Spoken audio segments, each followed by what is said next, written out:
ओम शांति। आज 25 दिसंबर 2021 के बाबा के अनमोल मधुर महावाक्य सुनेंगे। सर्वप्रथम आप सबको आज क्रिसमस के बड़े दिन की बहुत बहुत मुबारक हो, बधाइयां हो। बाबा ने हम सब बच्चों को बहुत सुंदर रहस्य इस क्रिसमस का बताया है कि वास्तव में ये हमारा ही इस कल्प के संगम युग का मधुर यादगार दिन है,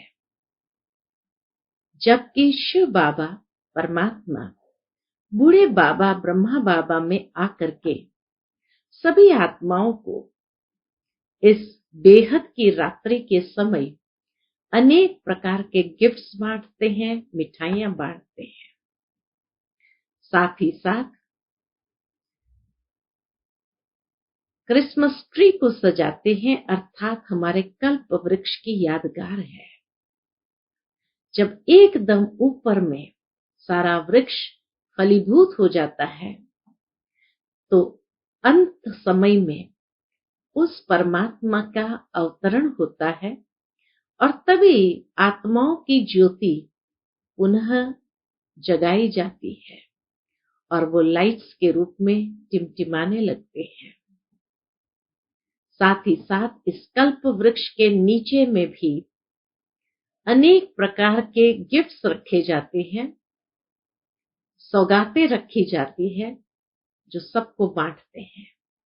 तो बाबा भी इस कल्प वृक्ष के धूर में अर्थात फाउंडेशन में योग युक्त होकर के सभी आत्माओं को पूरे 84 जन्म के लिए अखुट खजाना बांटते हैं, सौगातें देते हैं और उसी के आधार से हम सतयुगी दुनिया के अंदर जाते हैं। तो कितना सुंदर हम सबका ये यादगार दिन है। तो इसीलिए आप सबको ये बड़े दिन की, क्रिसमस के दिन की बहुत बहुत यादगार मुबारक मुबारक मुबारक बधाइयां। सुनते हैं बाबा के मधुर महावाक्य। आज की मुरली में बाबा कहे, मीठे बच्चे, तुम्हें अथाह ईश्वरीय सुख मिला है, इसलिए तुम्हें मायावी सुखों की परवाह नहीं करनी है। वह सुख कागविष्टा समान है। आज की मुरली से प्रश्न है, बाप की सर्व बच्चों के प्रति एक ही आश है, वह कौन सी? उत्तर है, मेरे सब बच्चे अच्छी रीति पढ़कर तख्त नशीन बने अथवा बाप के कंधे पर चढ़े। बाबा देखते हैं कौन कितना अपनी खुशबू फैलाता है। बच्चे में कोई बदबू तो नहीं है, तो बच्चों को भी ऐसे पुरुषार्थ में लग जाना चाहिए। कभी भी कर्मेंद्रिय से कोई उल्टा काम नहीं करना चाहिए। आज की मुरली से पहले गीत बजा है, बदल जाए दुनिया न बदलेंगे हम। ओम शांति। इस गीत का थोड़ा तात्पर्य बाप बतलाते हैं। इसमें कोई बदलने की बात ही नहीं। बच्चे बाप को कह नहीं सकते कि हम आपके बच्चे नहीं हैं, परंतु कोई समय बदल जाएंगे। वैसे बच्चे कभी बाप से बदलते नहीं हैं। बच्चे तो है ही, परंतु कुटुंब से जुदा हो जाते हैं। अब यह तो है बेहद का बाप। कहते हैं, मैं अपने परमधाम में रहता था। जैसे तुम आत्माएं यहां आकर पाठ बजाती हो, गृहस्थी बनती हो, वैसे मुझे भी आकर गृहस्थी बनना पड़ता है। शिव बाबा कहते, मुझे भी आकर गृहस्थी बनना पड़ता है। यहाँ सन्मुख तुम मुझे मात पिता कहते हो, बल आगे भी तुम पुकारते थे कि तुम मात पिता, हम बालक तेरे, परंतु उस समय मैं गृहस्थी नहीं था। इस समय आकर गृहस्थी बना हूं। गृहस्थी भी 2-4 बच्चों का नहीं, ढेर के ढेर बच्चे आते जाते हैं। भल कहते हैं हम बदलेंगे नहीं, परंतु माया बदला देती है। माया क्या करती है? माता पिता से मुंह हमारा फेर लेती है, अर्थात बदला देती है। बाप है ऊंचे ते ऊंच, इनसे ऊंच बाप कोई हो नहीं सकता। साधारण मनुष्य तन में प्रवेश किया है। बच्चे जानते हैं भविष्य 21 जन्म के लिए पुरुषार्थ अनुसार जायदाद मिलती है। बहुत है जो चलते चलते फिर बदल जाते हैं, क्योंकि यह है माया की लड़ाई।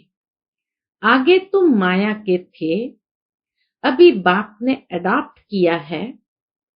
उस तरफ है माया का सुख, यहां तो वह सुख नहीं है, तो माया के सुख अपनी तरफ खींच लेते हैं। यहां तुमको है गुप्त सुख, जानते हो भविष्य में अथाह सुख लेंगे। यहां के सुख में अगर बुद्धि गई तो वह सुख याद आते रहेंगे। बाबा कहे यहां के सुख में अगर बुद्धि गई तो नेचुरल है वो बुद्धि को खींचता रहेगा, अंत में भी वही याद आएंगे। इसलिए इन मायावी सुखों की परवाह नहीं रखनी है। इन मायावी सुखों की परवाह नहीं रखनी है। गाते भी है यह सुख कागविष्टा के समान है। अब तुम बच्चे जानते हो सुख तो हमको सतयुग में मिलेगा। बाबा कहे अब तुम बच्चे जानते हो सुख तो हमको सतयुग में मिलेगा। वह सुख प्राप्त करने के लिए हम माता पिता के बने हैं। बाप जरूर कोई समय गृहस्थी बने हैं, जिस कारण उनको माता पिता कहा जाता है। गाते तो है परंतु समझते नहीं है। अभी तुम बच्चे जानते हो बेहद का बाप भी है तो माँ भी है। इस माँ द्वारा, ब्रह्मा माँ के द्वारा अर्थात प्रजापिता ब्रह्मा द्वारा अडॉप्ट किया है। अब प्रजापिता और शिव दोनों ही बाप ठहरे। बाप तो माता द्वारा अडॉप्ट करेंगे ना। अब त्वमेव माताश्च पिता त्वमेव कहते हैं।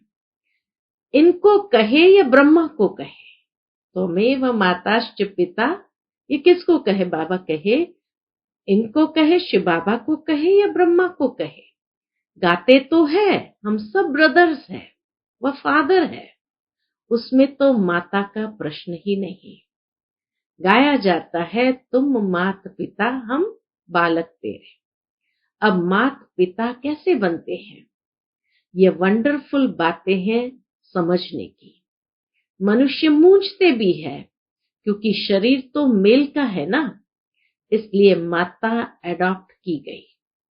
वह है सरस्वती बेटी, परंतु बेटी द्वारा तो अडॉप्ट नहीं किया जाता है। यह माता भी है तो पिता भी है, उसने इसमें प्रवेश किया है। शिव बाबा ने इसमें प्रवेश किया है। तब ब्रह्मा को खुद कहते हैं तुम हमारा बच्चा भी हो, वन्नी भी हो, यानी पत्नी भी हो। बरोबर बाप इन द्वारा अडॉप्ट करते हैं, तो ये माता भी हो जाती है। फिर भी बाप कहते हैं तुमको याद मुझे करना है, ब्रह्मा को याद नहीं करना है। मनुष्य तो दुनिया में बहुत लॉकेट पहनते हैं। दुनिया में मनुष्य को देखो, कोई किसका लॉकेट पहनता है, कोई किसका लॉकेट पहनते हैं। यह तो बाप है। बाप कहते हैं बच्चे तुम्हें अपना भी सब कुछ भूल जाना है। देह सहित देह के जो भी संबंधी है सबको भूल परम पिता परमात्मा के साथ योग लगाओ। तुम बच्चों को फरमान है, क्या फरमान दिया बाबा ने? मुझ बाप को याद करो। मैं इनमें प्रवेश होकर तुमको राजयोग सिखलाता हूं। इसमें प्रेरणा की कोई बात ही नहीं। प्रेरणा से बाबा काम नहीं करता है। ये ड्रामा अनुसार सब कुछ होना ही है। बाप की याद से विकर्म विनाश होंगे। बाकी किसी देहधारी को याद करने से टाइम वेस्ट हो जाता है। दूसरे के साथ बुद्धि योग लगाते हो तो गोया बाप से ना फरमान वरदार बनते हो। सुना बाबा की बात। बाबा कहे अगर दूसरे के साथ बुद्धि योग लगाते हो तो गोया बाप से ना फरमान वरदार बनते हो। बाप को याद करने में मेहनत है, इसमें ही भूल होती है। बाप कहते हैं तुम हो आशिक, चलते फिरते मुझ माशूक को याद करने का पुरुषार्थ करो। गीत में भी भगवान वाच है, माँ में कम याद करो। देह सहित देह के सब संबंध छोड़ अपने को आत्म समझो। ये कौन कहते हैं? शिव बाबा या श्री कृष्ण? कि देह सहित सर्व संबंध को छोड़ अपने को आत्मा समझो। बाबा के ये कौन कहते हैं? शिव बाबा या श्री कृष्ण? किसको याद करना है? श्री कृष्ण तो संगम पर हो न सके। हाँ, कृष्ण की आत्मा जरूर है, वह भी सीखकर औरों को सिखाते हैं। यह है मुख्य पहला नंबर प्रिंस। इनके साथ और भी तो है ना, राधे भी साथ में है, परंतु फर्स्ट प्रिंस यह है। राधे तो फिर भी बाद में है, पहले इनका नाम है। यह कितनी गुह्य बातें हैं। इसलिए बाप कहते हैं मुख्य एक ही बात को उठाओ। गीता श्री कृष्ण ने नहीं गाई। बाबा कहे मुख्य यही बात उठाओ कि गीता श्री कृष्ण ने नहीं गाई। कृष्ण को भगवान नहीं कह सकते। इस बात में ही सारी बात है जीतने की। एक बाप ही ब्राह्मण, देवता, क्षत्रिय यह 3 धर्म स्थापन करते हैं। पहले डीटिज्म, फिर इस्लामिज्म, बुद्धिज्म, क्रिश्चियनिज्म, बस और छोटे छोटे धर्म तो बहुत है। सदगति होती है गीता के भगवान द्वारा। सर्व का सदगति दाता बाप है। सर्व का जगत गुरु भी एक ही सतगुरु है। सतगुरु अर्थात सदगति करने वाला। यह सबको अच्छी तरह समझा सकते हैं। शिव बाबा की महिमा के आधार पर शिव बाबा का परिचय स्पष्ट कर सकते हैं। जो बाबा की मुरली निकलती है, सब स्टूडेंट को हक है मुरली अच्छी तरह पढ़ने का। जिनको मुरली का शौक होगा वह 3-4 बारी मुरली जरूर पढ़ेंगे। मुरली बिगर और कुछ सूझना ही नहीं चाहिए।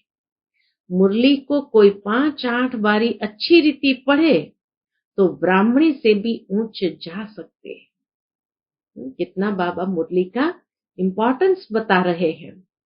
ऊंच जा सकते हैं, सबको अपनी उन्नति करनी है। वास्तव में ब्राह्मणियां है मोस्ट ओबीडियंट सर्वेंट। कोई की अच्छे खान पान तरफ बुद्धि गई, कोई की अच्छे खान पान तरफ बुद्धि गई तो मरने समय भी वह याद आ जाएगा। इस समय ही सर्विस लेते रहे तो खलास। सर्विस पर रहने वाले सदैव ओबीडियंट होकर रहेंगे। जैसे जनक बच्ची है, कभी कोई से काम नहीं लेंगी। कोई कोई को तो आदत पड़ जाती है तो फिर बात मत पूछो। कपड़े धोने वाले न मिलने से बीमार हो पड़ते हैं। कहा जा नहीं सकती। बाबा कहे कहा जा नहीं सकते। इसमें जास्ती नवाबी चल न सके। सर्वेंट बन सर्विस करनी है। बाप भी सर्वेंट है ना। कहते हैं मैं ऊंचे ते ऊंच, कितने साधारण तन में आया हूं। मैं कोई घोड़ा गाड़ी आदि नहीं मांगता हूं। यह तो फिर भी बाप है। वानप्रस्थ के बाद बच्चों का फर्ज होता है बाप की सेवा करना। शिव बाबा का रथ है, फिर भी बाबा कोई सेवा नहीं लेता है बच्चों से। ब्रह्मा बाबा इतने बुजुर्ग थे, फिर भी बाबा कहे बाबा किसी से सेवा नहीं लेता था। बच्चों को अपनी पढ़ाई में पूरा ध्यान देना है। कायदेसर पढ़ेंगे, पढ़ाएंगे तो सतयुग में भी कायदेसर राज्य करेंगे। सतयुग में बेकायदे कोई बात होती नहीं। हर एक बात में एक्यूरेट बनना है। हम विश्व के राजकुमार राजकुमारी बनते हैं तो वह मैनर्स यहां सीखते हैं। कृष्ण की कितनी महिमा है। महाराज कुमार, बाप से भी कृष्ण का नाम जास्ती है। राधे कृष्ण के माँ बाप कोई इतने मार्क्स नहीं ले सकते हैं जितने राधे कृष्ण लेते हैं। ऊंची पढ़ाई यह पढ़ते हैं, राधे कृष्ण ही इतनी ऊंची पढ़ाई पढ़ते हैं। सबसे जास्ती मार्क्स कृष्ण लेते हैं, परंतु जन्म तो फिर कहाँ लेना ही पड़ेगा। तो जिसके पास जन्म लिया उनका इतना मान नहीं होता है। पहले जरूर उनके माँ बाप जन्म लेते होंगे, फिर भी कृष्ण बच्चे का नाम बाला होता है। यह बातें बड़ी गुप्त है। यह है चिटचैट की बातें। मूल बात है अपने को अशरीरी आत्मा समझो। हम बेहद के बाप की औलाद है। हमको सर्वगुण संपन्न यहां बनना है। अभी कोई भी संपूर्ण नहीं बने हैं। सभी पुरुषार्थी है। इनकी रिजल्ट भी बाबा देखते तो है ना। किसकी? ब्रह्मा बाबा की। ये ब्रह्मा सबसे ऊंच जाएगा, इसलिए फॉलो फादर कहा जाता है। अंत तक फादर को ही फॉलो करना पड़े। ड्रामा में जो कुछ होता है समझा जाता है, यही राइट है। कुछ भी होता है इस ड्रामा में समझा जाता है, यही राइट है। कोई भी बात में संशय नहीं आ सकता है। अम्मा मरे तो भी हलवा खाना, तुमको तो मन मना भाव होकर रहना है। दुख की कोई बात ही नहीं। ड्रामा में जो नूंद होगी वो होता ही रहेगा। अनादि बना बनाया ड्रामा है। जो नूंद है वो होता रहेगा। बच्चों का काम है पुरुषार्थ कर अपना जीवन हीरे जैसा बनाना। कर्मेंद्रिय से कोई उल्टा काम नहीं करना है। ऐसे नहीं जो भाग्य में होगा, पुरुषार्थ करना है। बाबा को पूरा समाचार भी देना है। कोई सेंटर का तो बिल्कुल पता भी नहीं पड़ता है। कई सेंटर्स चलते हैं। कोई तो बिगर ब्राह्मणी भी गीता पाठशाला खोल सर्विस करते रहते हैं। नंबरवार तो है ना। जो अच्छी सर्विस करते हैं वही बाबा के दिल पर चढ़ते हैं, तख्त नशीन होते हैं। बाप तो चाहते हैं बच्चे अच्छी रीति पढ़कर बाप के कंधे पर चढ़ जाए। इम्तिहान तो एक ही है, परंतु मर्तबे की वैरायटी कितनी है। कितने अलग अलग पद है। हर एक फूल अपनी अपनी खुशबू देते हैं। कोई तो एकदम बदबू वाले भी है। कई बच्चे कमाल करने वाले भी है ना।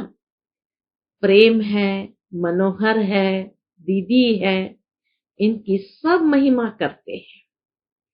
कोई का तो नाम भी नहीं लेते हैं। बाप को पतित से पावन बनाने में कितनी मेहनत करनी पड़ती है। बंदरों को मंदिर लायक बनाते हैं। सूर्यवंशी, चंद्रवंशी, राजा, प्रजा, गरीब, शाहूकार सब बनते हैं ना। पुरुषार्थ कर ऊंच पद पाना है, नहीं तो जन्म जन्मांतर के लिए वही बन जाएंगे। फिर बहुत पछताना पड़ेगा। बाबा से हमने पूरा वर्षा नहीं लिया। टीचर गुरु भी कहेगा फॉलो करो। यह तो बाप टीचर गुरु एक ही है। Supreme father, supreme teacher, supreme गुरु भी है। वह निराकार ही नॉलेजफुल है, उनसे ही वर्षा मिलता है। सर्व का सद्गति दाता वह है जिसकी सब साधना करते हैं। साधु अर्थात साधना करने वाले फिर किसको मुक्ति दे कैसे सकते? समझाने की युक्ति बड़ी अच्छी चाहिए। बच्चों को समझाने की युक्ति बड़ी अच्छी चाहिए। प्रदर्शनी का उद्घाटन करने वाले भी कुछ समझे। तो बाबा कहते हैं समझाने की युक्ति बड़ी अच्छी चाहिए। प्रदर्शनी का उद्घाटन करने वाले भी कुछ समझे हुए होने चाहिए। जो समझाने वाला है या जो प्रदर्शनी आदि का उद्घाटन करते हैं, तो बाबा कहे उनको पहले थोड़ा कुछ समझाओ ताकि वो भी अच्छा समझे हुए हो। जो कह सके कि ये प्रदर्शनी मनुष्य को हीरे जैसा बनाने वाली है, यह प्रदर्शनी परमपिता परमात्मा के डायरेक्शन से बनाई हुई है। उद्घाटन ऐसे से कराना चाहिए जो कुछ समझा भी सके। एक दिन बड़े भी आकर तुम्हारे पास समझेंगे। सन्यासी आदि भी आएंगे, उस ड्रेस में बैठ समझेंगे। अब बाबा डायरेक्शन देते हैं, मन मना भव, बाप को याद करो तो पावन बनेंगे।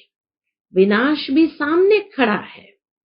बाप कहते हैं मैं कितना बड़ा गृहस्थी बना हूं, सबसे बड़े से बड़ा गृहस्थ धर्म मैं पालन करता हूं। शिव बाबा कहते हैं सबसे बड़े से बड़ा गृहस्थ धर्म मैं पालन करता हूं। ड्रामा में मेरा पार्ट ही ऐसा है। बच्चों को ऊंच पद पाने में मेहनत करनी चाहिए। पुरुषार्थ कर माँ बाप के गद्दी नशीन बनना चाहिए। शिव बाबा के हम बच्चे हैं, अंदर में वह नशा रहना चाहिए। हम बाबा से कम थोड़ी जाएंगे। ये मेहनत होनी चाहिए, नशा होना चाहिए कि हम भी बाबा के समान पुरुषार्थ करके आगे बढ़े। अच्छा, मीठे मीठे सिकिलते बच्चों प्रति माता पिता बाप दादा का याद प्यार और गुड मॉर्निंग। रूहानी बाप की रूहानी बच्चों को नमस्ते। हम सब रूहानी बच्चों की रूहानी माता पिता बाप दादा को याद प्यार गुड मॉर्निंग और नमस्ते नमस्ते। शुक्रिया बाबा, शुक्रिया। आज की मुरली से धारणा के लिए मुख्य सार है। पहली पॉइंट, बाप समान सच्चा सेवाधारी बनना है, किसी से भी सेवा नहीं लेनी है। ओबीडियंट आज्ञाकारी होकर रहना है। दूसरी पॉइंट, ड्रामा में जो भी सीन चलती है वही राइट है, उसमें संशय नहीं उठाना है। अपने जीवन को हीरे जैसा बनाने का पुरुषार्थ करना है। आज का बाप दादा का मधुर वरदान हम बच्चों के प्रति है, इस पुरानी दुनिया को विदेश समझ, इससे उपराम रहने वाले स्वदेशी भव। इस पुरानी दुनिया को विदेश समझ, इससे उपराम रहने वाले स्वदेशी भव। जैसे कई लोग विदेश की चीजों को टच भी नहीं करते हैं, समझते हैं अपने देश की चीज का प्रयोग करें। ऐसे आप लोगों के लिए ये पुरानी दुनिया ही विदेश है, इससे उपराम रहो। अर्थात पुरानी दुनिया की जो चीजें हैं, स्वभाव संस्कार है, उनके तरफ जरा भी आकर्षित न हो। स्वदेशी बनो, अर्थात आत्मिक रूप में अपने ऊंचे देश परम धाम और इस ईश्वरीय परिवार के हिसाब से मधुबन देश के निवासी समझ, इसके नशे में रहो। या परम धाम के निवासी है या साकार में अगर है, ईश्वरीय परिवार के हिसाब से मधुबन को अपना स्वदेश समझना है। आज का स्लोगन है बाबा का, झमेले में फंसने के बजाय सदा मिलन मेले में रहो। झमेलों में फंसने के बजाय सदा मिलन मेले में रहो। अच्छा, ओम शांति।